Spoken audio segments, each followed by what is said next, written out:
getting real. Find you somebody that you semi-like and then duck the off. You see that part right there where she says getting real?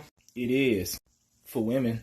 A man is typically going to need less protection than a woman will, seeing as how we're going into the era where the value of the dollar is dropping and people are losing their jobs. Protection is going to become the highest commodity. I understand what she's saying. The oppressor has put in our way plenty of obstacles that stop us from being with one another because our biological attractions to one another have been thwarted.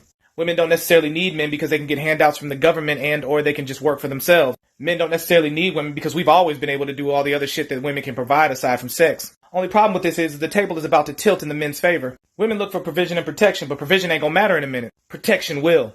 Men want women to cook, clean, be submissive, and give them sex, but in the time of calamity, none of that shit's gonna matter. The only thing that matters when chaos erupts is safety.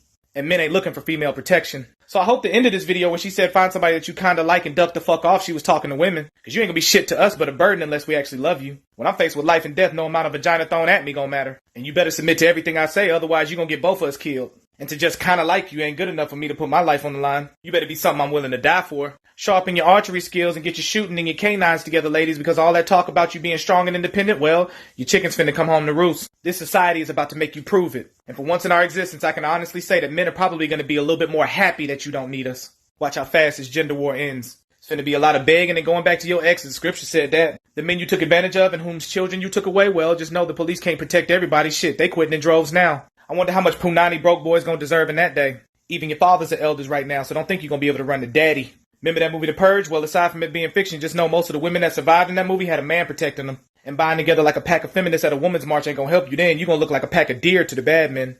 I can't speak for every man, but I'm only protecting the women that love me and that I love, so you better look in the comment section to see if men feel the same way. And don't go in there running your fucking mouth neither, because no amount of shaming or insults gonna get us to change our mind. Not to mention there may be some of them aforementioned bad men in there. The day is slowly coming with a question about what do you bring to the table is going to be irrelevant. Keita's a smart woman, and I'm not saying that she is, but at the end of this video, I ain't see all that brilliance. I saw nothing but fear. We living in a time period where people are dying in concerts. Ask yourself this question: how many men defended any of them? And you women that like to show off your body and toy with men's sexual urges, well, just know them sexual images have been saved in men's minds.